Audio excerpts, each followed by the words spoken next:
This is Kiran Jangir and I welcome you all on civil Shiksha. तो आज हम एक नया टॉपिक स्टार्ट करने जा रहे हैं। काफी लोगों ने सजेस्ट किया था कि सॉइल हम लोग पढ़ सकते हैं, ठीक है। तो सॉइल आज हम स्टार्ट करने जा रहे हैं। सॉइल जो है एक बहुत ही वास्ट सब्जेक्ट रहता है अगर देखा जाए एग्जामिनेशन पॉइंट ऑफ व्यू से, और प्लस क्या है, इससे हर एक एग्जाम में जो वेटेज रहता है वो बहुत ज्यादा रहता है, ठीक है। तो मैं आपको सिलेबस स्कीम सबसे पहले बताऊंगी, देन हम लोग क्या टर्मिनोलॉजीज डिस्कस करेंगे कि सॉइल क्या होती है, सॉइल मैकेनिक्स क्या होती है, सॉइल इंजीनियरिंग क्या होती है, ठीक है। और आज हमारा जो फर्स्ट टॉपिक रहेगा ओरिजिन ऑफ सॉइल, वो भी हम डिस्कस करेंगे। तो देखो सॉइल हमारे लिए इम्पोर्टेंट क्यों है पढ़ना, सबसे पहले तो हम ये बात करते हैं। तो देखो कॉमन सेंस की बात है कि हमारी जो पूरा बिल्डिंग स्ट्रक्चर होता है या कोई भी स्ट्रक्चर होता है बिल्डिंग के अलावा भी, ठीक है, डैम ले लो, रोडवेज ले लो, रेलवेज ले लो, मतलब जो भी रेलवे ट्रैक है, हाईवे ब्रिजेस है, रिवर ब्रिज है, वाटर रिटेनिंग स्ट्रक्चर्स है, ये सारे बने हुए किसके ऊपर है, ये सब सॉइल के ऊपर रेस्टेड है।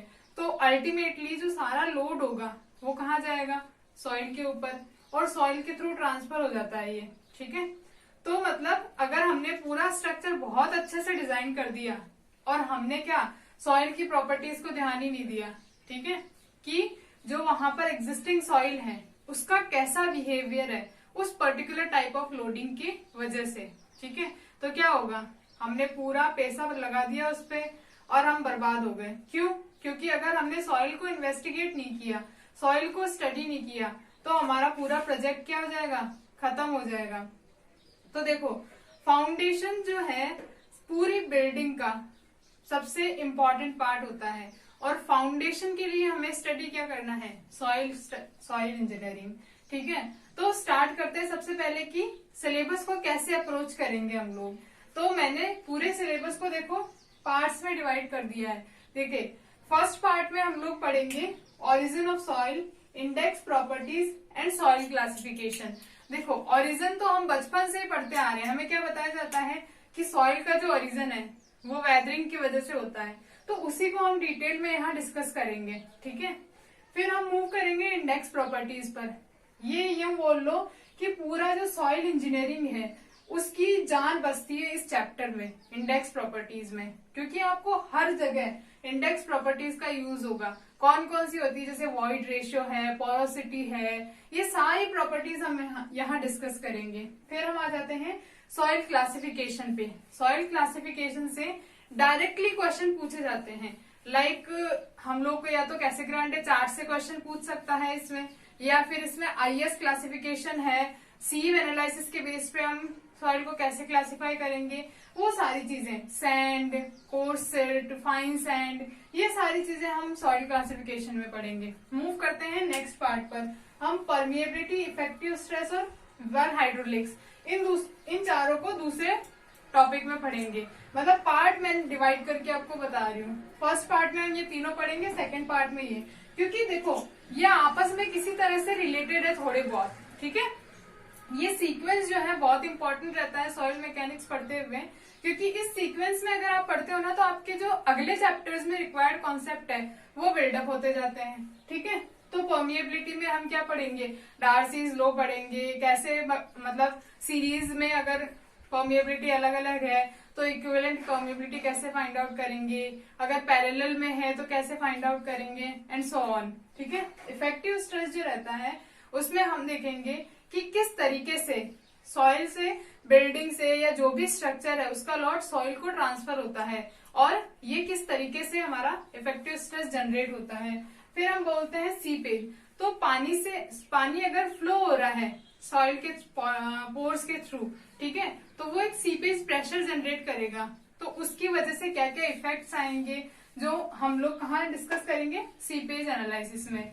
उसके बाद आती है वेल हाइड्रोलिक्स। वेल हाइड्रोलिक्स में ट्यूबवेल्स, एक्यूफर्स, ये सारी चीजें हम लोग डिस्कस करेंगे। फिर मूव करते हैं हम लोग नेक्स्ट पार्ट पर, that is compaction and consolidation. देखो ये दोनों जो है थोड़े बहुत मिलते जुलते वर्ड लगते हैं, लेकिन इनमें डिफरेंस बहुत ज्यादा है। कॉम्पैक्शन क्या होता है और कंसोलिडेशन क्या होता है, इनको साइमल्टेनियसली पढ़ने का फायदा क्या है कि आपको डिफरेंस समझ में आता जाएगा कि एक्चुअली हम कब कॉम्पैक्शन बोलेंगे, कब कंसोलिडेशन बोलेंगे। ठीक है, देखा जाए तो कॉम्पैक्शन जो है एक इंस्टेंटेनियस फॉर्मूला प्रोसेस होता है, लेकिन अगर कंसोलिडेशन की बात करें तो कंसोलिडेशन एक लाइफ लॉन्ग प्रोसेस है। आफ्टर ईयर्स तक कंसोलिडेशन चलता रहता है। तो यही सारी चीजें हम इसमें समझेंगे। फिर आता है shear strength of soil and stress distribution. Next part में हम ये डिस्कस करेंगे। देखो शेयर स्ट्रेंथ जो होती है ना, वो हमारी इसमें मेन होल्डिंग कैपेसिटी होती है सॉइल में, जिसकी जो रजिस्टिंग पावर होती है वो देखो bearing capacity and sharing capacity. तो यहाँ पर हम शेयर स्ट्रेंथ को डिस्कस करेंगे कि कैसे वेरी करेगी वो अलग अलग टाइप की सॉइल पर, अलग अलग फ्लो कंडीशन में। ठीक है, और स्ट्रेस डिस्ट्रीब्यूशन। अब स्ट्रेस डिस्ट्रीब्यूशन क्या है कि सॉइल पर जब लोड लग रहा है तो वो बिलो द अर्थ कैसे डिस्ट्रीब्यूट हो रहा है, उसके लिए अलग अलग थ्योरीज है। बोसिनेक्स थ्योरी है, ठीक है, ऐसे ही इक्विवेलेंट पॉइंट लोड थ्योरी है। तो ये सारी थ्योरीज हम स्ट्रेस डिस्ट्रीब्यूशन में डिस्कस करेंगे। मूव करते हैं नेक्स्ट पार्ट पर। नेक्स्ट पार्ट हमारा क्या है, lateral earth pressure and stability analysis. Lateral earth pressure की इंपॉर्टेंस देखो कहाँ रहती है। अगर हम अर्थ रिटेनिंग स्ट्रक्चर्स बना रहे हैं कहीं पे, मतलब जहां हमें अर्थ को रिटेन करना है, ठीक है, तो वहां पर जो रिटेन्ड अर्थ होती है वो क्या होती है, उस पर्टिकुलर स्ट्रक्चर पर कुछ प्रेशर एक्सर्ट करती है। उन्हीं को हम क्या बोलते हैं, लेटरल अर्थ प्रेशर्स बोलते हैं। इसमें हम दो टाइप के प्रेशर डिस्कस करेंगे mainly, passive earth pressure, active earth pressure. ठीक है, और उन्हीं के बेसिस पे फिर वहां पर अगर सॉइल मॉइस्चर कंडीशन चेंज हो रही है तो ये कैसे वैरी करेंगे, यही सारी चीजें। ठीक है, फिर हम मूव करते हैं स्टेबिलिटी एनालिसिस ऑफ स्लोप। अब देखो स्लोप का एनालिसिस क्यों करना पड़ रहा है, क्योंकि देखो आपने कभी रेलवे ट्रैक देखे होंगे, उसके दोनों साइड स्लोप्स प्रोवाइड करते हैं। तो हमें कैसे पता चलेगा कि हमें कितना स्लोप रखना चाहिए। ठीक है, वो एक चीज हो गई। एप्लीकेशन मैंने बता दिया। यहाँ पर हम दो टाइप के स्लोप डिस्कस करेंगे, फाइनाइट स्लोप और इनफाइनाइट स्लोप, और वो कैसे फेल हो सकते हैं, कौन कौन सी थ्योरीज इसके अंडर आती है, वो सारी हम यहाँ देखेंगे। अगर नेक्स्ट पार्ट में हम मूव करते हैं तो हम पढ़ेंगे फाउंडेशन इंजीनियरिंग। देखो इसको है ना एक पार्ट नहीं बोल सकते, ये पूरा का पूरा ही क्या होता है, ये पूरा का पूरा एक सब्जेक्ट मान लो इसको, फाउंडेशन इंजीनियरिंग को। क्योंकि मैंने जैसा आपको बोला कि सॉइल की प्रॉपर्टीज, ठीक है, तो सॉइल की प्रॉपर्टीज हम पढ़ क्यों रहे हैं, हमें अपनी फाउंडेशन को बहुत स्ट्रांग बनाना है। ठीक है, और फाउंडेशन इंजीनियरिंग में यहाँ हम अलग अलग थ्योरीज पढ़ेंगे कि बियरिंग कैपेसिटी की तरजागी ने क्या थ्योरी दी थी, इन्होंने क्या थ्योरी दी थी, उन्होंने क्या थ्योरी दी थी। ठीक है, और यहाँ पर हम बहुत सारे टेस्ट भी परफॉर्म करेंगे। ठीक है, जैसे एसपीटी है, काफी टेस्ट पे क्वेश्चंस इनसे बनते हैं। ठीक है, नेक्स्ट मूव करते हैं हम लोग सॉइल स्टेबलाइजेशन एंड एक्सप्लोरेशन। ठीक है, तो इस तरीके से 15 पार्ट्स में हम लोग 15 चैप्टर्स में एंड कितने पार्ट्स में हमने इसको डिवाइड किया है, इस तरीके से हम सॉइल मैकेनिक्स के सिलेबस को कवर करेंगे। ठीक है, ओके, तो हम हमारा पहला टॉपिक स्टार्ट करते हैं, ओरिजिन ऑफ सॉइल। इस टॉपिक में हम डिस्कस करेंगे कि सॉइल कैसे ओरिजिनेट हुई है, मेन टर्मिनोलॉजीज जो है हमारी, जैसे कि सबसे पहले मैंने जैसे आपको बताया कि कुछ भी आप पढ़ने जाओ सबसे पहले उसके नाम का मतलब समझो। तो हम बात करते हैं सबसे पहले soil, soil engineering, soil mechanics and soil engineering. ठीक है, तो बात करते हैं सबसे पहले सॉइल की। तो सॉइल क्या है हमारी, डिसइंटीग्रेटेड रॉक की सॉइल है। ठीक है, क्या है, डिसइंटीग्रेटेड रॉक को हम क्या बोलते हैं, सॉइल बोलते हैं। अब ये जो सॉइल वर्ड है ये एक लैटिन वर्ड से आया है, मेनली ओरिजिनेट हुआ है लैटिन वर्ड से, जो कि क्या है, सोलियम। क्या है, सोलियम। इस वर्ड से ये ओरिजिनेट हुआ है सॉइल वर्ड। अब जो सोलियम होता है उसका मतलब क्या होता है, उसका मतलब होता है अपर लेयर ऑफ अर्थ। क्या मतलब है, अपर लेयर ऑफ अर्थ। ठीक है, सोलियम का मतलब है। और अपर लेयर ऑफ अर्थ या फिर क्या बोल सकते हैं, वो पार्ट जिसमें क्या होती है, वेजिटेशन ग्रो करती है। क्या करती है, वेजिटेशन ग्रो करती है। ठीक है, तो ये तो बात हो गई सॉइल की। सबसे पहले सॉइल क्या है, डिसइंटीग्रेटेड रॉक है, जो कि और सॉइल वर्ड क्या है? सॉइल वर्ड जो है एक लैटिन वर्ड सोलियम से ओरिजिनेट हुआ है, जिसका एक्चुअल मीनिंग होता है अपर लेयर ऑफ अर्थ। ठीक है, लूज अर्थ, अर्थ का जो लूज पार्ट होता है। ठीक है,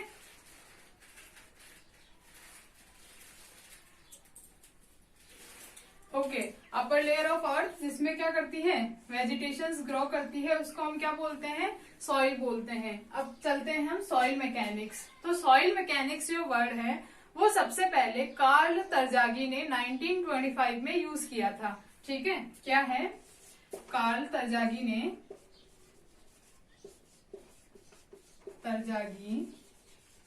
1925 में सॉइल मैकेनिक्स वर्ड का पहली बार यूज किया था। ठीक है, और इसका मतलब क्या है? कार्ल तरजागी को और क्या बोलते हैं? फादर ऑफ सॉइल मैकेनिक्स भी बोलते हैं।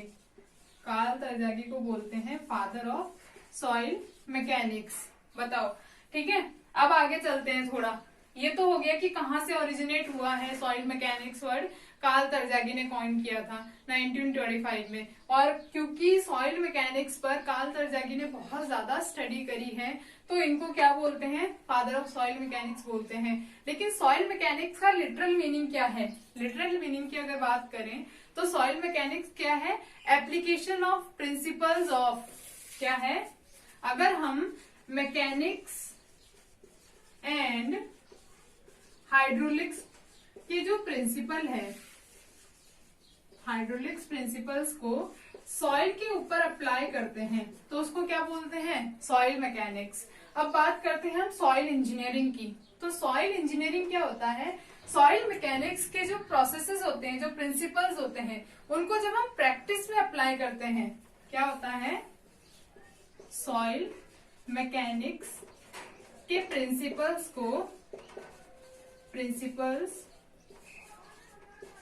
जब अप्लाई करते हैं हम प्रैक्टिकल प्रॉब्लम्स में, जैसे कि soil investigation, okay, etcetera, soil investigation, foundation design, ठीक है, अर्थ रिटेनिंग स्ट्रक्चर डिजाइन, इन सब में जब हम सॉइल मैकेनिक्स के प्रिंसिपल्स को अप्लाई करते हैं प्रैक्टिकल प्रॉब्लम्स में तो उसको हम क्या बोलते हैं? सॉइल इंजीनियरिंग बोलते हैं। ये तो बात हो गई टर्मिनोलॉजी की। ठीक है, अब हम मूव करते हैं ओरिजिन ऑफ सॉइल, जो हमारा एक्चुअल टॉपिक है, क्योंकि ऑब्वियसली एक्चुअल टॉपिक स्टार्ट करने से पहले हमें उसका बैकग्राउंड पता होना चाहिए। इसीलिए मैंने आपको ये एक्सप्लेन किया है कि सॉइल क्या है। डिसइंटीग्रेटेड रॉक है, सोलियम वर्ड से ओरिजिनेट हुआ है सॉइल वर्ड, जिसका मतलब होता है अपर लेयर ऑफ अर्थ जिसमें वेजिटेशन ग्रो करती है। उसके बाद बात करी हमने सॉइल मैकेनिक्स की, तो मैंने आपको बोला सॉइल मैकेनिक्स जो है वो वर्ड कॉइन किया था कार्ल तरजागी ने, और क्योंकि उन्होंने सॉइल मैकेनिक्स पर बहुत ज्यादा काम किया है इसलिए उनको क्या बोलते हैं? फादर ऑफ सॉइल मैकेनिक्स भी बोलते हैं। ठीक है, फिर मैंने आपको बताया कि सॉइल इंजीनियरिंग क्या होता है? सॉइल मैकेनिक्स के प्रिंसिपल को जब हम लोग क्या प्रैक्टिकल प्रॉब्लम्स में अप्लाई करते हैं, ठीक है, तो उसको क्या बोलते हैं? सॉइल इंजीनियरिंग बोलते हैं। ओके, अब मूव करते हैं हम लोग ओरिजिन ऑफ सॉइल पे। तो सॉइल क्या होती है? हमारी डिसइंटीग्रेटेड रॉक होती है, ये मैंने आपको बता दिया। और ये किससे बनती है? Weathering phenomena. ठीक है, वेदरिंग से क्या होता है? रॉक का डिसइंटीग्रेशन होता है। वेदरिंग से क्या होता है? Rock disintegration. और डिसइंटीग्रेटेड रॉक को ही हमने क्या बोला था? सॉइल बोला था। ठीक है, अब बात करते हैं वेदरिंग। तो वेदरिंग जो है मेनली दो टाइप की हो सकती है, आइदर फिजिकल, और फिजिकल वेदरिंग में वेदरिंग एजेंट्स कौन से होते हैं? जैसे विंड, अगर बहुत ही हाई विंड वेलोसिटी है तो क्या होगा? विंड क्या है? इरोजन क्रिएट करेगी। ठीक है, और फ्लोइंग वाटर, और क्या हो सकता है? आइस, फ्रीजिंग एंड थॉइंग की वजह से क्या होगा? रॉक में डिसइंटीग्रेशन होगा। तो इस तरीके से हम बोल सकते हैं कि वेदरिंग जो है फिजिकल हो सकती है। अब केमिकल की अगर हम बात करें तो केमिकल वेदरिंग में देखो, केमिकल वेदरिंग में ऑक्सीडेशन हो सकता है। ठीक है, केमिकल रिएक्शंस होंगी ऑब्वियसली। जो डिसइंटीग्रेशन हो रहा है रॉक का केमिकल वेदरिंग की वजह से, उसमें क्या होगा? केमिकल रिएक्शंस होंगी, और वो केमिकल रिएक्शंस ऑक्सीडेशन की वजह से हो सकती है, रिडक्शन की वजह से हो सकती है। ठीक है, कार्बोनेशन, बहुत सारे ऐसे फिनोमिना हो सकते हैं जो रॉक को डिसइंटीग्रेट करें, लेकिन ये केमिकल रिएक्शंस होंगी किस किस के बीच में? केमिकल रिएक्शंस क्या होंगी? एनवायरमेंटल एजेंसीज और रॉक मटेरियल के बीच में रिएक्शंस होती है। ठीक है, ये तो बात हो गई वेदरिंग की। तो वेदरिंग के कारण क्या हो गया? रॉक का डिसइंटीग्रेशन हो गया। डिसइंटीग्रेशन के बाद क्या होता है?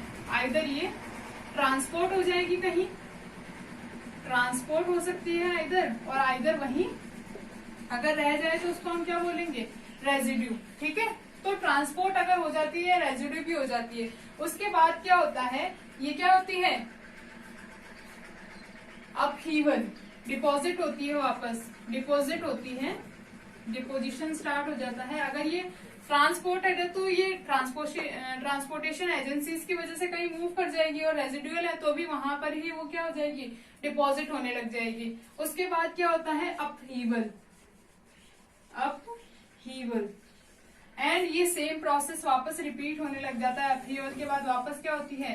वेदरिंग। ठीक है, तो इसको सिंपल लैंग्वेज में अगर हम समझे तो कुछ इस तरीके से समझ सकते हैं। सबसे पहले क्या हो रहा है? वेदरिंग हो रहा है। ठीक है, वेदरिंग के बाद क्या हो रहा है? ट्रांसपोर्टेशन हो रहा है, ट्रांसपोर्टेशन। फिर क्या हो रहा है? डिपोजिशन हो रहा है, डिपोजिशन। फिर हो रहा है अपहीवल। ओके, एंड अपहीवल के बाद वापस से वेदरिंग। तो ये जो फिनोमिना है सॉइल फॉर्मेशन का, इसको हम क्या बोलते हैं? इसको हम बोलते हैं पैडोजिनेसिस। क्या बोलते हैं? पैडोजिनेसिस। ठीक है, ये टर्म बहुत इंपॉर्टेंट रहती है, पैडोजिनेसिस। सॉइल फॉर्मेशन की जो प्रोसेस होता है पूरा, उसको हम क्या बोलते हैं? पैडोजिनेसिस बोलते हैं। सॉइल फॉर्मेशन में देखो सबसे पहले क्या हो रही है? वेदरिंग हो रही है। अब क्योंकि हमने बोला कि डिसइंटीग्रेटेड रॉक है, इस वेदरिंग को हम इरोजन भी बोल सकते हैं।